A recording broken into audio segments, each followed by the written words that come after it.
bon, c'est possible.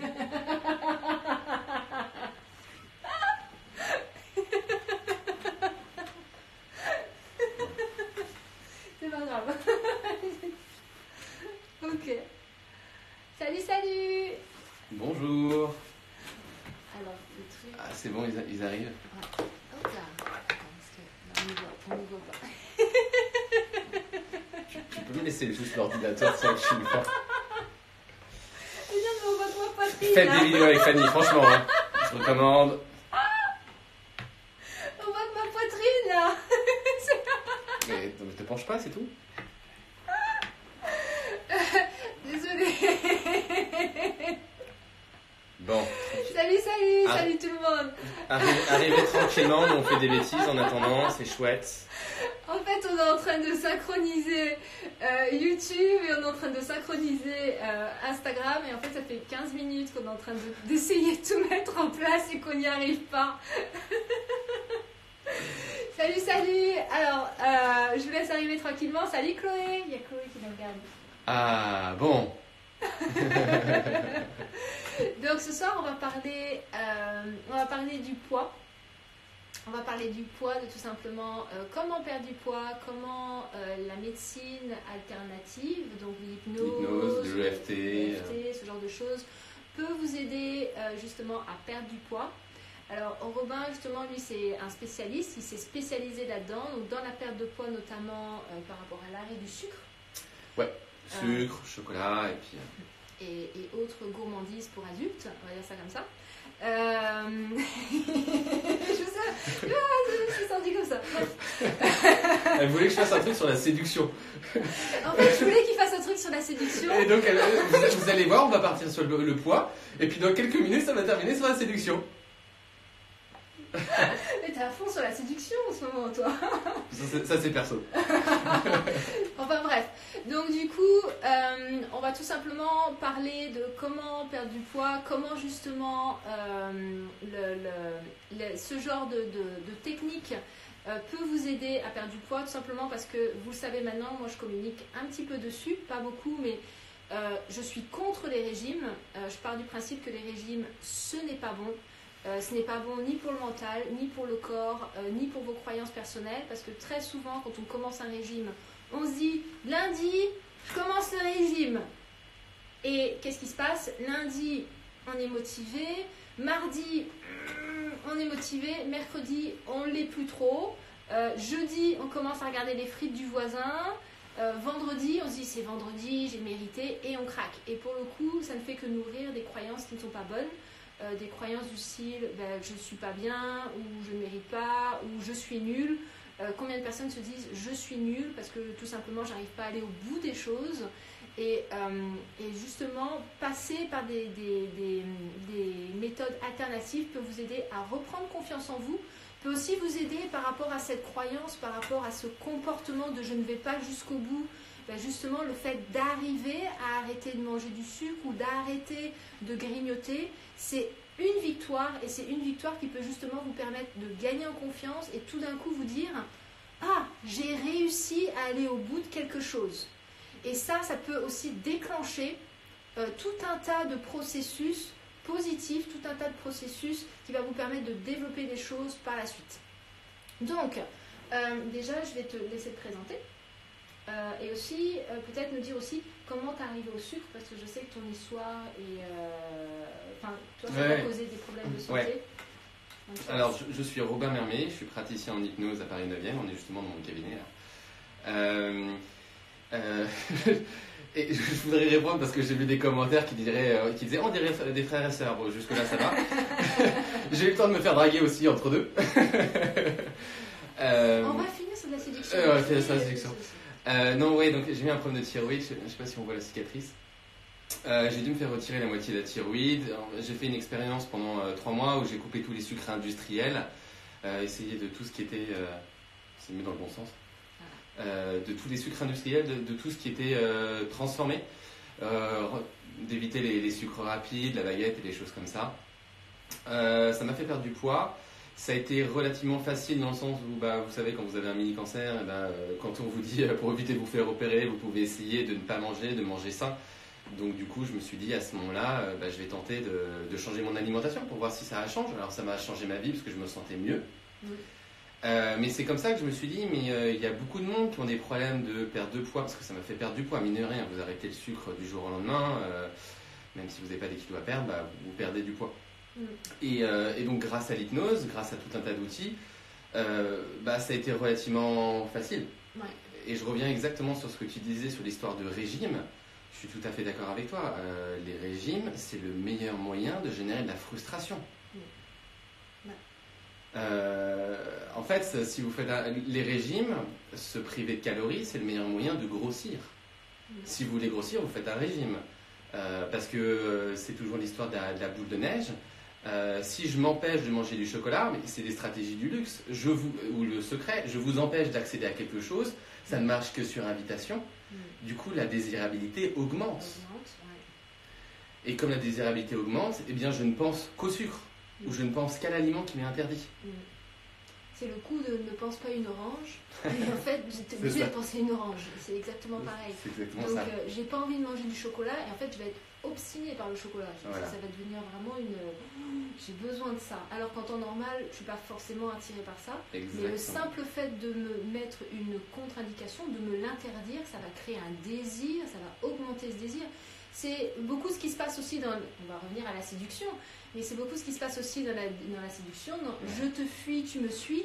La personne qui n'est pas accessible, ça va créer un désir, on va vouloir. Et à partir du moment où il est accessible, où tout va bien, où on est en couple, on se dit « Ah, finalement, il y a du chocolat un petit peu différent dehors. » C'est exactement ce qui se passe aussi dans les relations de couple et aussi dans la séduction. Tout ce qui nous est interdit ou tout ce qui ne nous est pas accessible va naturellement apporter un désir plus. Et c'est exactement ce qui se passe aussi avec les régimes de manière générale. Ouais, c'est ça. Mettez en commentaire si vous avez des troubles alimentaires. Enfin, quel est votre péché mignon ? Qu'est-ce qui vous donne vraiment envie de manger ? On est curieux de voir ce que vous avez du mal à vous retenir de manger. Parce que voilà, plus vous générez plus vous générez de restrictions, et donc on disait, plus ça va générer de désir.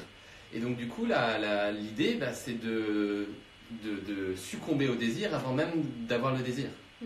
Donc vous mangez tout de suite le chocolat, parce qu'en fait, ça va moins donner de valeur. Vous aurez eu votre morceau de chocolat et vous n'y penserez plus, et vous aurez le reste de la journée tranquille, apaisé. Et pour le coup, le temps d'avoir des réponses, quelle est, toi, dans toutes les clientes que tu as eues, les clients que tu as eues jusqu'à présent, quelle est la plus grosse croyance, le truc improbable que tu as trouvé derrière ce manque ? Parce que l'alimentation, c'est aussi un manque. Ouais. Ça comble un manque. Alors, j'en ai des kilomètres qui s'affichent. Ok. Quels sont, on va dire, le top 5 ? Allez, on dit c'est plutôt le salé. Le top 5,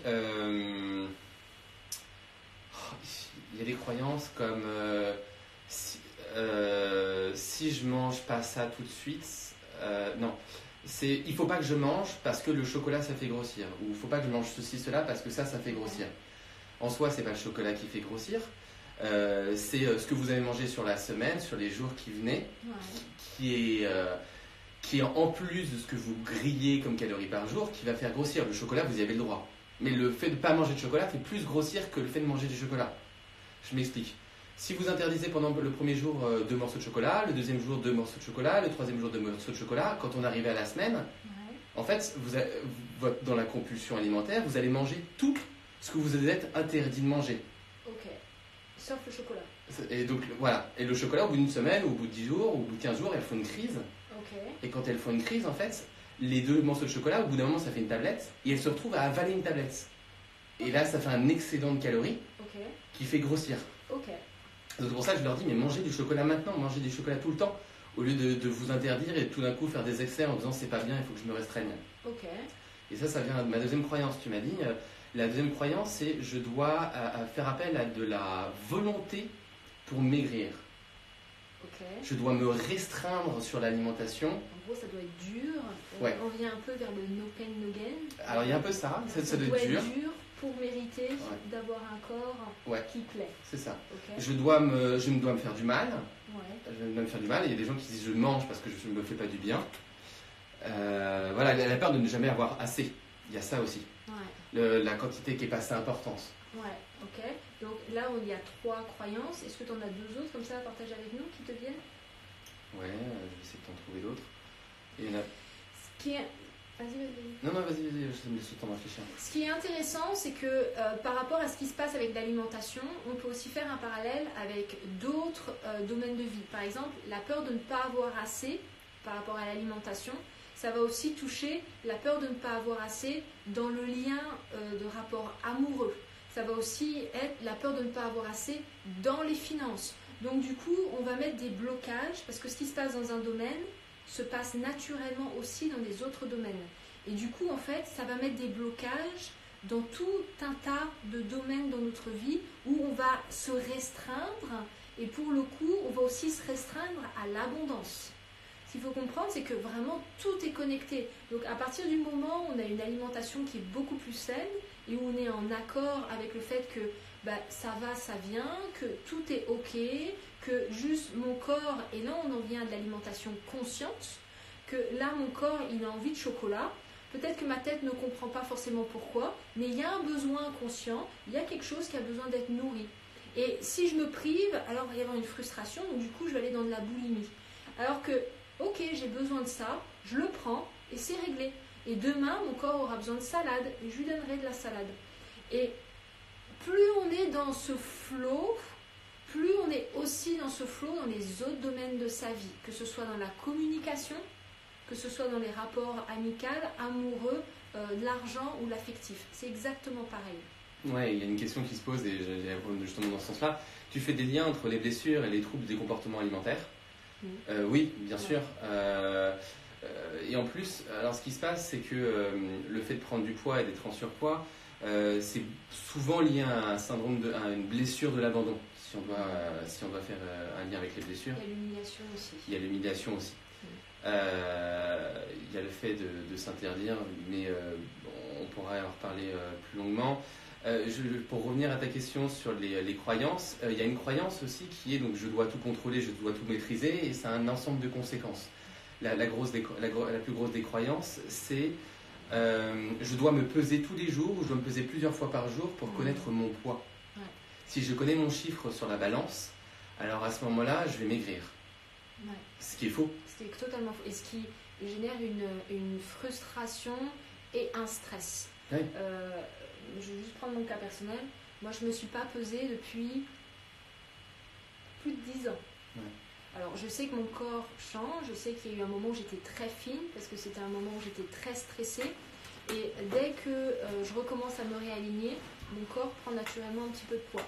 Mais dès que je suis chez ma mère, par exemple, et dès que je commence à justement, parce qu'elle a une balance, et dès que je commence à me peser, c'est un stress énorme. C'est j'ai dépassé 60 kilos et du coup, je commence naturellement, alors que j'ai pas de problème de poids, mais naturellement, je commence à faire extrêmement attention. C'est exactement ça. Et à me restreindre. C'est vraiment exactement ça. Ouais. Le moral est corrélé aussi au poids que vous s'affiche sur votre balance. Ouais. J'ai pris du poids, c'est catastrophique, tout ce que j'ai mis en place, je le mets à la poubelle, j'abandonne. Ouais. Ça, c'est le meilleur moyen de saper sa motivation. Je n'y arrive à rien, je suis mauvaise, enfin, il y a une réactivation de toutes les croyances profondes qui sont à l'intérieur de vous. Il y a l'autre aussi de système, c'est si le poids n'a pas bougé, votre moral il n'est pas plus heureux et en général vous faites du mal. En fait, il y a un côté très masochiste avec ce système-là. Qui rejoint la blessure de l'humiliation, où justement on a ce côté masochiste, on a besoin d'être, c'est très inconscient, mais quand on a une blessure d'humiliation, on a besoin, on reproduit le fait de se faire du mal à soi-même. Ouais, c'est exactement ça, ouais. Il y a une cliente qui m'avait dit, en petite, elle avait entendu du style ah, elle est mignonne, elle est gentille, mais qu'est-ce qu'elle est grosse. Alors, il y a des phrases comme ça, vous pouvez les marquer si vous voulez en commentaire pour voir quelles sont les phrases dans votre enfance qui vous ont marqué, parce que mine de rien, ça pèse. Hein. Ouais.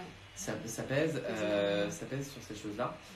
Et en plus, la balance, donc du coup, les seuls moments où en plus vous êtes votre chiffre baisse, parce que votre plus grand désir c'est que votre chiffre baisse, mais quand votre chiffre baisse, en fait, soit vous faites la fête, mais c'est rare, soit vous dites bon, faut que je continue les efforts. Et donc à chaque fois, c'est je me fais du mal avec ce chiffre sur la balance et je me pèse tous les jours alors que c'est pas tous les jours parce que si vous avez bu plus d'eau que d'habitude, le chiffre en fait il n'est pas en plus c'est pas le vrai sujet. Le vrai sujet il n'est pas une histoire de je veux perdre du poids et je le fais avec la balance. On parlait de séduction et tu as un programme sur l'estime de soi. Sur le programme d'estime de soi, on est en lien sur ça. C'est en fait, il y en a beaucoup qui vont croire que si elles sont plus minces, du coup elles s'aimeront plus. Elles s'aimeront plus, ou qu'elles vont plus plaire, ou qu'elles auront plus d'attirance, entre guillemets, alors que ça n'a strictement rien à voir. C'est la synchrone croyance, justement. Il n'y a strictement rien à voir. Surtout que combien de femmes, et puis vous pouvez donner vos âges dans les commentaires, combien de femmes me disent à 40 ans je suis plus heureuse qu'à 20 ans alors que j'ai plus de poids, je suis plus en surpoids et j'attire plus les hommes. Je suis plus ridée. Ouais, ce genre de choses. Et j'ai jamais autant attiré les hommes à 40 ans, à 50 ans que j'en avais à 20 ans alors que j'étais plus belle, plus mince, machin chose. Ouais. Et puis on n'attire pas le même type de personnes aussi. Une fois qu'on fait un travail sur soi, on attire des personnes quand même qui sont plus posées, qui sont plus stables, parce que nous-mêmes on devient plus posé, plus stable, on devient plus confiante. Ouais. Donc du coup on attire aussi des personnes qui vont être, on parle encore de cet effet miroir, on va attirer des personnes qui vont nous ressembler, qui vont vibrer à la même fréquence. Donc la séduction n'a rien à voir avec une histoire de poids, avec une histoire de visage ou une histoire d'âge, ça n'a strictement rien à voir. C'est une histoire de quelle est l'histoire que je me raconte à l'intérieur de moi. Et si je suis confiante, si je m'aime, si je connais ma valeur, si quoi qu'il arrive, en plus de ça, plus vous allez vous aimer, plus vous allez vous accepter, moins vous allez naturellement, vous allez prendre soin de vous, très naturellement. Naturellement, vous n'allez plus laisser certaines personnes rentrer dans votre vie parce qu'elles ne vous correspondent pas. Tout ça, c'est une histoire d'amour de soi.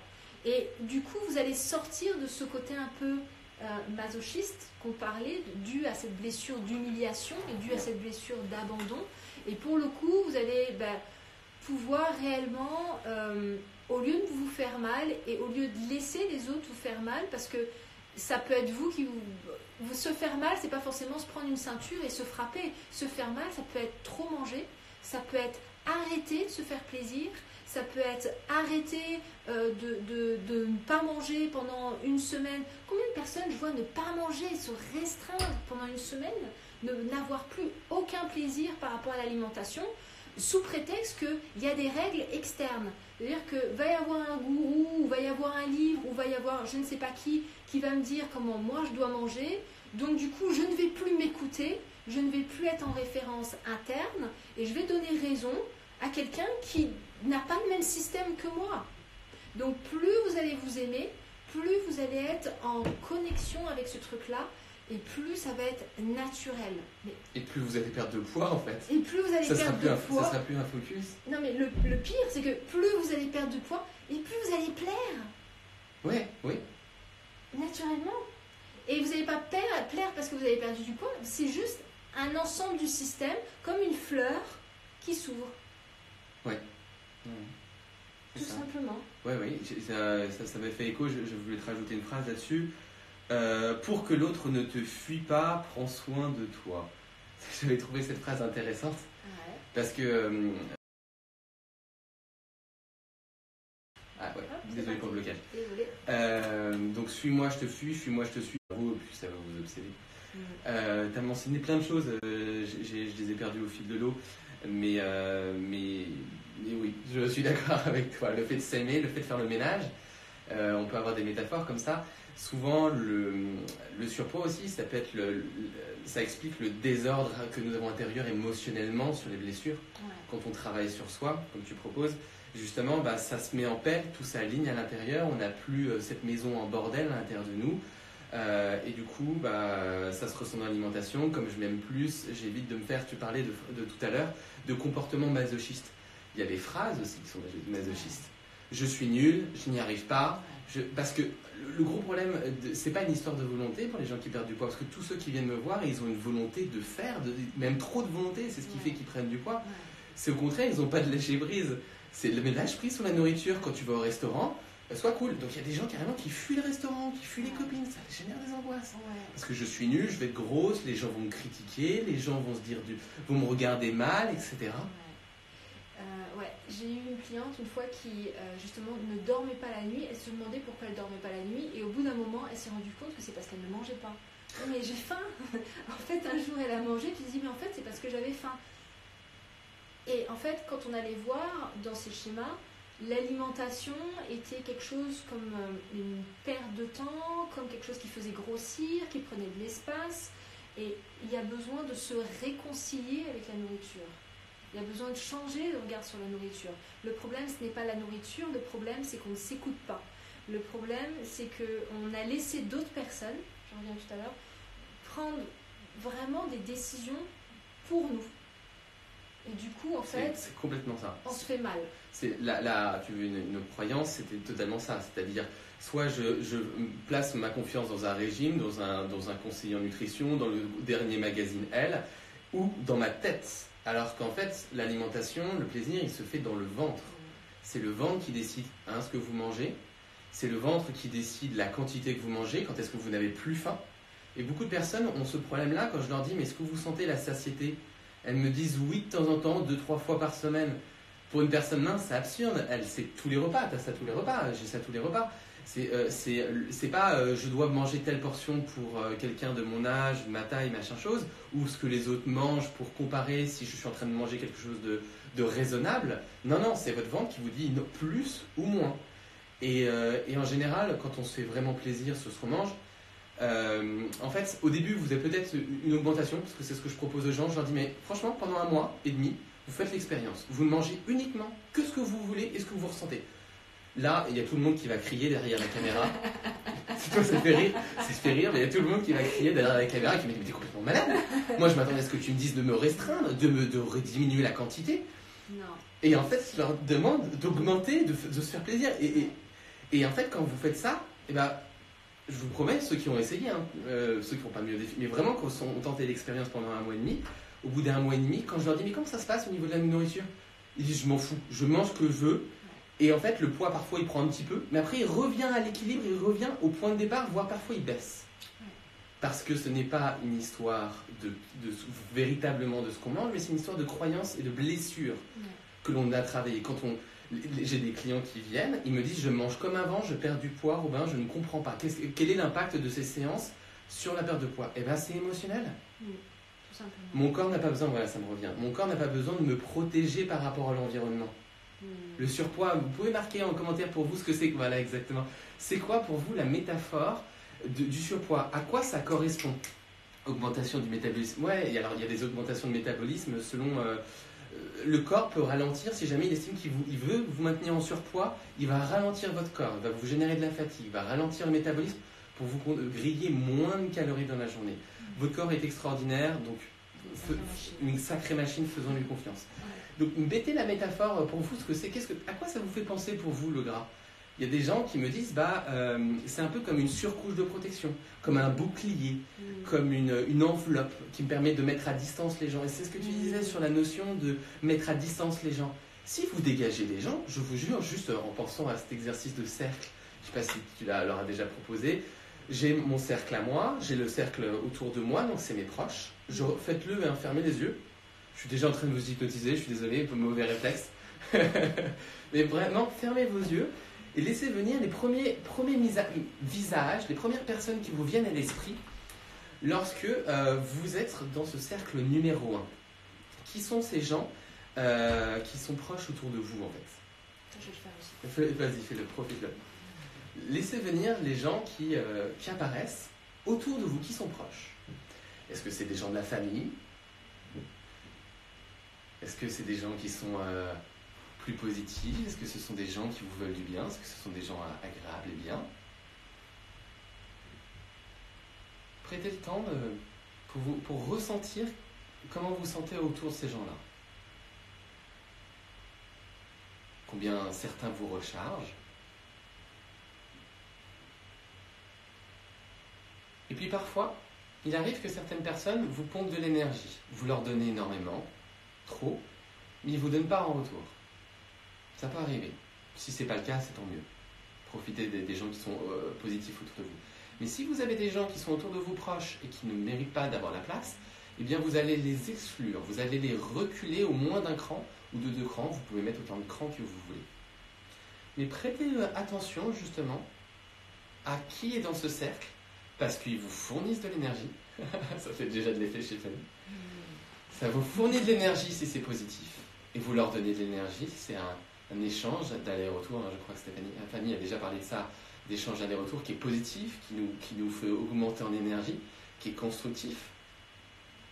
Et à contrario, on a des gens qui nous pompent de l'énergie, vous pouvez les reculer. Il y a des gens qu'on peut dégager notre vie véritablement, puis il y a des gens on va les reculer progressivement, étape après étape. Et donc, regardez voilà, ce cercle autour de vous, puis après regardez le premier cercle, qui est un peu plus loin. Ça peut être des amis, ça peut être des cousins, ça peut être de la famille, ça peut être des gens du travail. Parfois, il y a des gens qui ont le boss au premier niveau, et en fait, non, c'est une mauvaise idée. Enfin, ça dépend du relationnel que vous avez, mais vous pouvez aussi le mettre en 2e ou en 3e cercle. Ils ne vont pas vous en vouloir. Mais vous autorisez à placer des gens aux endroits que vous le souhaitez, au niveau des différents cercles, pour que ça soit bien équilibré. Après, vous remarquez comment vous vous sentez quand vous avez bien équilibré au fait des différents cercles.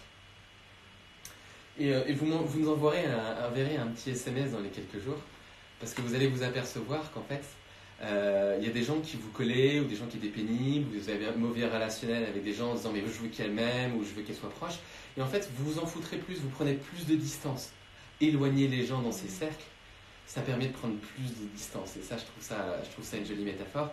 Et juste en modifiant, c'est ce que nous faisons en séance d'hypnose, juste en modifiant nos représentations mentales, les images internes, et plus ça a un impact sur ma vie au quotidien. J'attire moins certaines personnes, je vais moins vers certaines personnes, et je récupère de l'énergie. Et en récupérant de l'énergie, eh bien à ce moment-là, en fait, mon corps, il a moins besoin de cette surcouche de protection. Parce que la surcouche de protection, c'est la capacité à dire non souvent. Et ça, c'est un grand sujet. Énorme. Marquez dans les commentaires entre 0 et 10 à combien vous êtes capable de dire non aux gens, mais vraiment, sincèrement, aux gens même qui n'ont pas besoin de vous. Vous savez, même la famille. La famille. Même la famille. Et le truc, c'est que si vous ne mettez pas de non physique, alors vous ne mettez pas de non psychologique, alors vous ne mettez pas de non énergétique. Ouais. Et du coup, en fait, les gens vous marchent dessus. L'énergie, on vous pompe de l'énergie très facilement. De l'attention, de l'attention et autres. Donc, c'est vrai que mettez un petit peu de 0 à 10, de combien vous arrivez à dire non.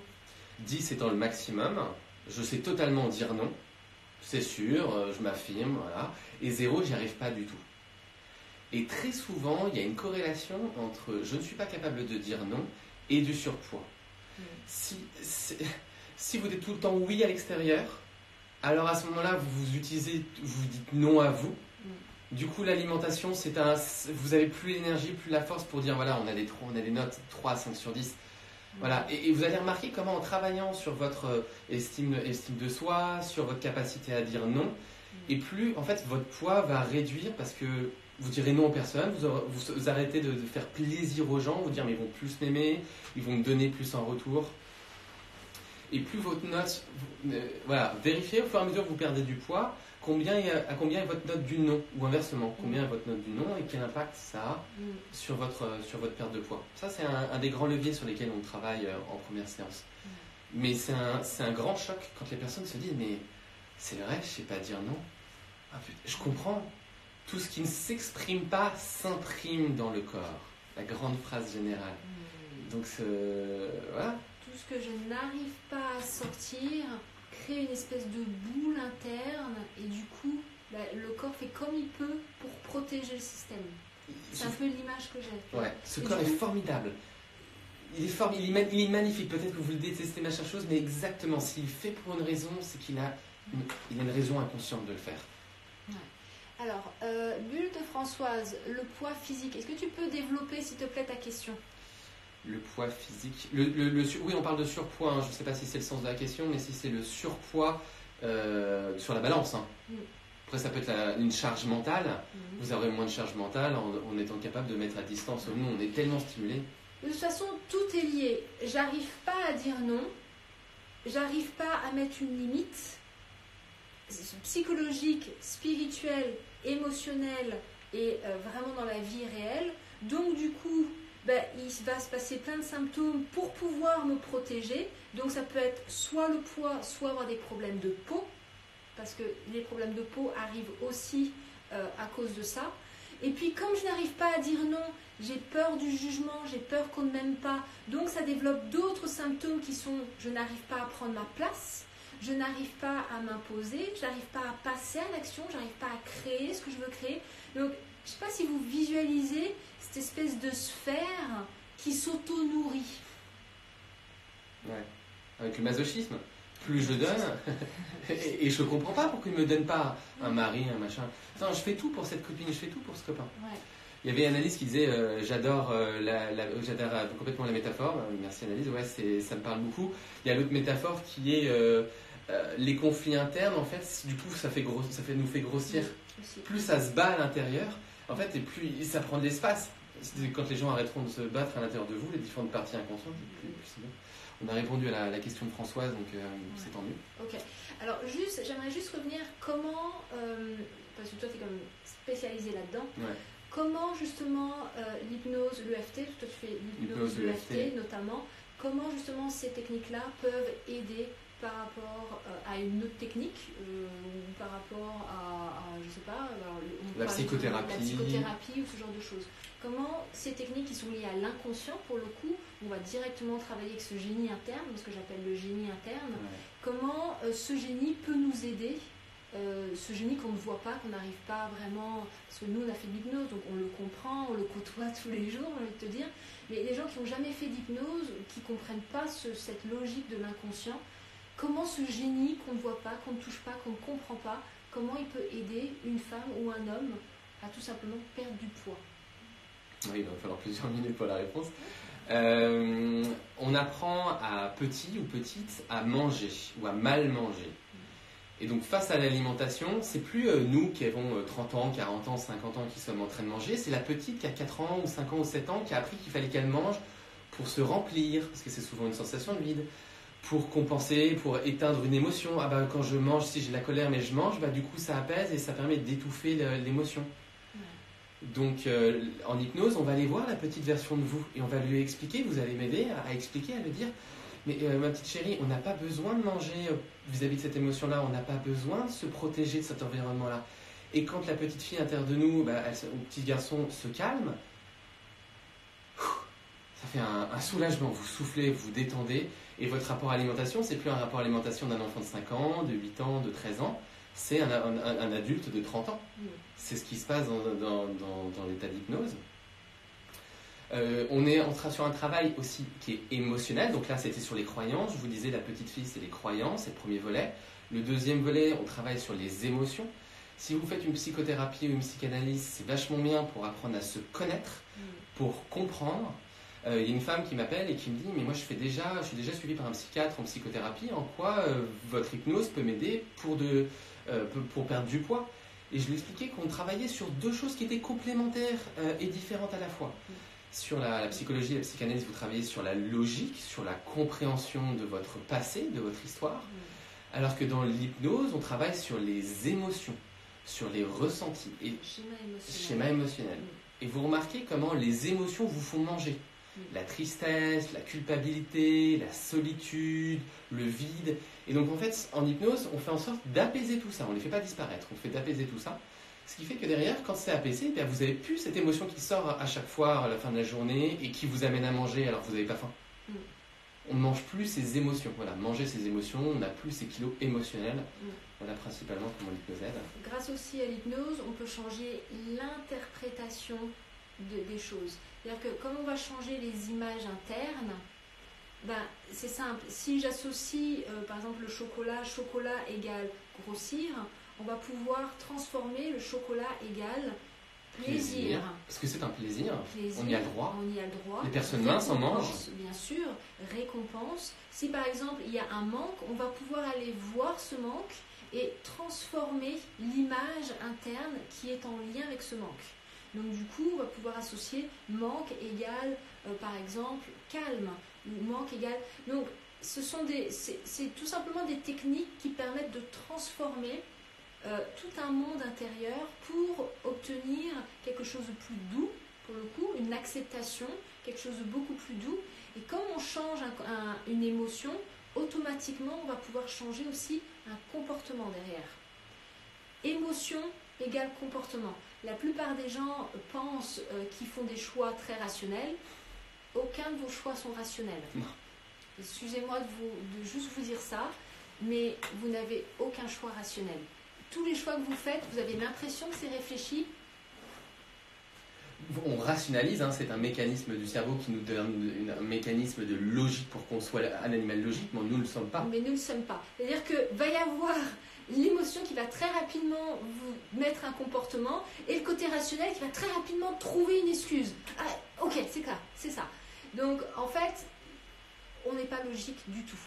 Et les personnes que vous rencontrez, il n'y a pas de logique. C'est juste lié à des croyances, c'est juste lié à des émotions, c'est lié à des liens d'attachement, à ce qui s'est passé entre nos 0 et 3 ans. Et votre manière de manger, c'est aussi pareil. Il n'y a rien de logique, tout est lié à l'émotion de base. Donc en allant voir cette émotion, on peut transformer le comportement beaucoup plus facilement, enfin beaucoup plus rapidement qu'une psychanalyse qui est très bien, attention, on n'est pas en train de dire que c'est pas bien du tout, c'est juste différent. Ouais. Et surtout que les émotions, c'est déjà plus rapide que la logique.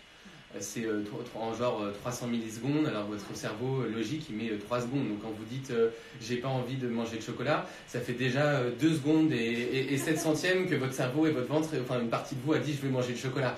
Donc le cerveau est tellement à la traîne, c'est pour ça que les régimes ne marchent pas, parce qu'on utilise la tête, on n'utilise pas le ventre. Et le ventre il va vous dire mais moi Coco j'ai faim, ou j'ai envie de ceci, ou j'ai envie de cela. Ouais. Et puis sachez qu'il y a des neurones dans la tête, il y a aussi des neurones dans le ventre. Il y en a 500 millions des neurones dans le ventre, autant que dans un chien, donc c'est très très intelligent. C'est très très intelligent, et on a aussi des neurones au niveau du cœur. Il y a un peu partout dans le corps. Ouais, et un peu partout dans le corps.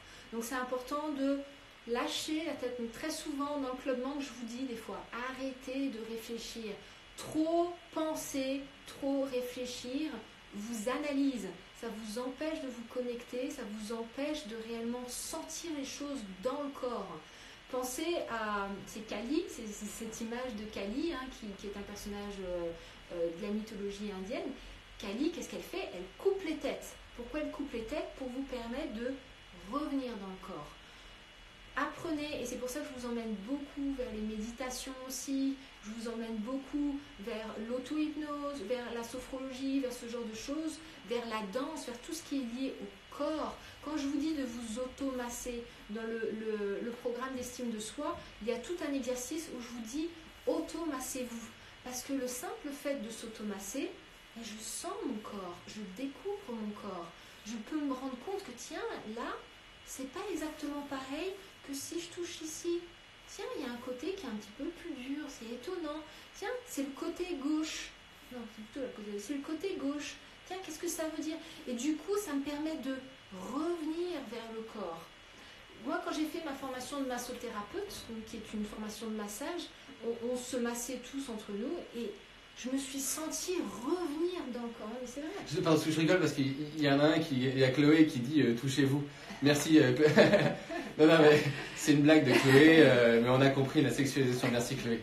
On va pas aller dans ce domaine-là, Chloé. Non. Surtout qu'elle est enceinte jusqu'aux dents. Voilà, Chloé est enceinte jusqu'aux dents.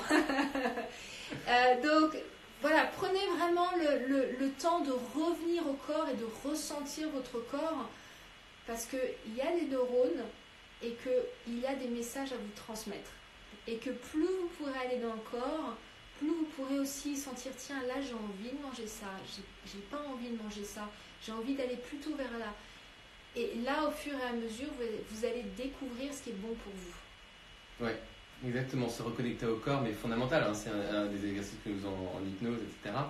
Parce qu'en fait, tout simplement, vous mangez avec votre tête, vous ne mangez pas avec votre ventre ou avec votre cœur. Quand vous vous reconnectez à ça, parce que vous le fuyez, hein. Souvent les gens me disent mais moi il y a une partie qui est grosse, je la déteste, je la mets de loin, et moi je suis la personne mince, dynamique, etc. Et donc il y a une dissociation, c'est exactement ce que tu es en train de décrire. Vous ne ressentez plus que votre corps, donc du coup vous êtes loin de votre corps, mais on ne peut pas maigrir si on n'est pas dans son corps. Ouais, c'est pas possible. Waouh, tu leur as mis plein la vue là. Ils te disent waouh merci, ça leur a parlé. Okay. Donc ouais, voilà. Okay. Alors, juste par rapport à toi, Robin, donc si elles veulent plus de renseignements, si elles veulent venir vers toi, comment justement te trouver maintenant sur les réseaux, comment, voilà, comment... Vous avez mon site internet qui s'appelle hypnoseopéra.fr. Je vous mettrai les liens dans ma bio. Je vous mettrai les liens demain dans ma bio. Ouais, voilà, vous pourrez venir. Voilà. Je fais des séances en cabinet ou sur Skype, hein, comme toi. Ouais. Et dans le 9e, à Paris 9e, voilà, il y a Vincennes. Vous avez des beaux articles. J'ai fait des vidéos sur hypnoseopéra.fr. Ou sinon, si vous retenez mieux, j'ai un site qui s'appelle hypnoseetchocolat.fr. Okay. Sur lequel il y a des podcasts. Voilà, vous aurez des informations dans les deux cas pour prendre des séances, poser des questions avec plaisir. Vous avez mon Instagram vite fait, ça va être robin.mermet, M-E-R-M-E-T, sur lequel vous aurez toutes les informations. On en reparlera plus longuement. Donc je vous mettrai le lien et puis si vous avez des questions entre temps, il y a aussi ta page Instagram. Ouais, robin.mermet. Ok. Et puis, si vous avez la moindre question, n'hésitez pas à venir vers moi ou à venir vers Robin. On y répondra. Et puis voilà, donc c'était la vidéo du challenge 30 jours, 30 lives. Donc on est à la vidéo 2. Si vous avez des questions, s'il y a des sujets que vous voulez que j'aborde, s'il y a des gens que vous voulez que tout simplement j'interviewe, ou si vous voulez qu'on parle d'une spécialité et que vous voulez que je trouve quelqu'un qui fait cette spécialité, venez vers moi parce que ce genre de live on peut en refaire avec d'autres personnes, d'autres spécialistes. N'hésitez surtout pas, voilà, moi c'est pour vous que je fais ces lives là, c'est aussi un petit peu pour me challenger. Et voilà, moi sur ce, je vous remercie infiniment, je vous embrasse très très fort, prenez soin de vous, vous êtes extrêmement importants, vous êtes des gens très très bien, vous méritez le meilleur, ok? Et puis, Chloé, j'ai hâte d'avoir de tes nouvelles et j'ai hâte de voir la photo du bébé. Faudrait que le numéro 2 du prénom, ça soit Robin, tu vois. Ouais, ou Fanny, Robin. C'est bien, Robin, Fanny, tu vois. Ça fait déjà plusieurs semaines que je suis en train de la vanner en disant, mais c'est pas mal, Robin, comme prénom. Ouais, c'est bien, Fanny, Robin. Tu sais, c'est un beau, c'est original. J'ai sûr de pas en avoir deux comme ça. Ouais.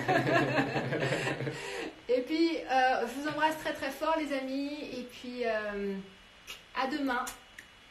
Ciao. Ciao. C'est une fille, Robin, et alors c'est un nom américain. Fanny Robin. Robin, c'est un nom américain, c'est féminin, ça passe très très bien. Ça passe très bien. Mais en deuxième prénom, c'est pas grave, tu vas de toute façon se mettre Pierre ou Justine, donc c'est pas très grave. Hein. Bon, sur ce, les amis, je vous embrasse très fort. À demain. Ciao. Ciao, ciao. Robinette.